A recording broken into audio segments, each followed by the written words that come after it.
Mau makan enak? Masak yuk!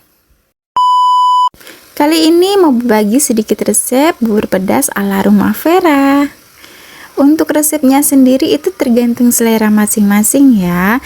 Tapi untuk bubur pedas sendiri ini, poin yang paling pentingnya itu adalah adanya daun kesum. Nah, itu yang membuat beda rasanya dan aromanya. Yuk kita buat. Ini aku mau rebus dulu sedikit kacang tanah karena aku senang selain kacang tanah yang digoreng juga ada kacang tanah yang di bubur pedasnya sendiri. Jadi ada rasa gurih-gurih gimana gitu di kacang tanahnya. Sama kita masukkan juga bahan-bahan yang membutuhkan agak lama empuknya seperti wortel, kemudian ada kalau mau pakai kentang juga boleh. Di sini aku nggak pakai kentang, aku pakainya wortel sama setela atau ubi rambat.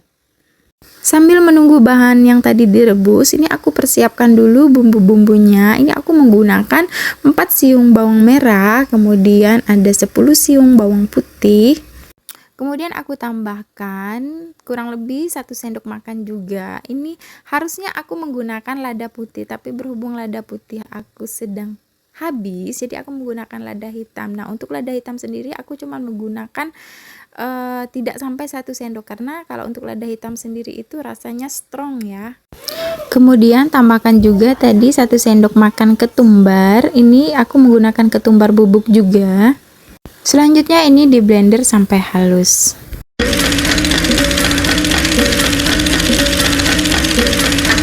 Selanjutnya saya masukkan bumbu tersebut ke dalam bahan-bahan yang tadi sudah kita rebus terlebih dahulu.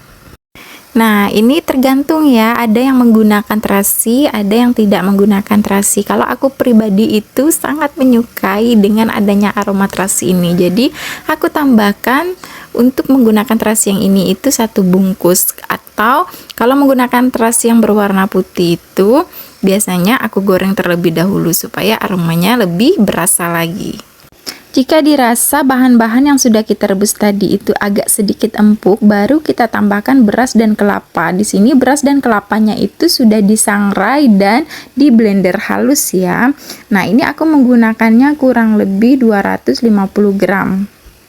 Kemudian kita biarkan dengan sesekali tetap diaduk supaya beras dan kelapanya itu tidak nempel di bawah panci.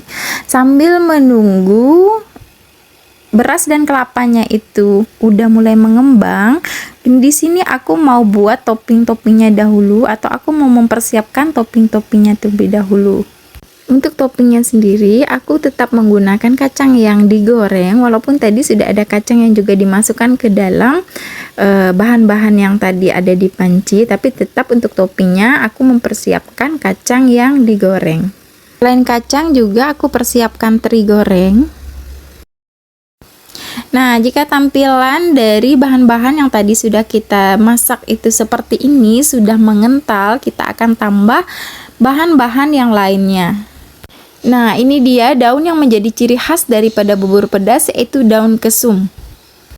Dan aku tambahkan juga kacang panjang, kemudian aku tambahkan juga jagung. Jangan lupa sesekali kita aduk dan kita masukkan lagi bahan-bahan yang lainnya. Untuk bahan-bahannya sendiri itu bebas ya, menggunakan apa aja, menggunakan kangkung, menggunakan pakis. Biasanya khasnya sih juga menggunakan pakis. Namun kebetulan aku cari-cari kemarin itu pakis di sini itu sedang tidak ada, karena kita biasanya menggunakan pakis yang berwarna merah. Karena tidak ada, jadi itu aku skip. Jadi bisa kita ganti dengan yang lain, misalnya kangkung. Kemudian di sini aku juga menggunakan rebung. Dan bahan yang terakhir aku tambahkan sedikit kecambah. Tambahkan 2 sendok makan garam, kemudian aku tambahkan juga 1 sendok makan umami. Tidak perlu menunggu lama, ini kita aduk sebentar, ini sudah matang. Tidak perlu lama-lama karena untuk sayuran sendiri juga tidak baik jika kita rebus lama-lama. Jadi seperti ini ya bubur pedas versi Rumah Vera. Selamat mencoba, semoga suka.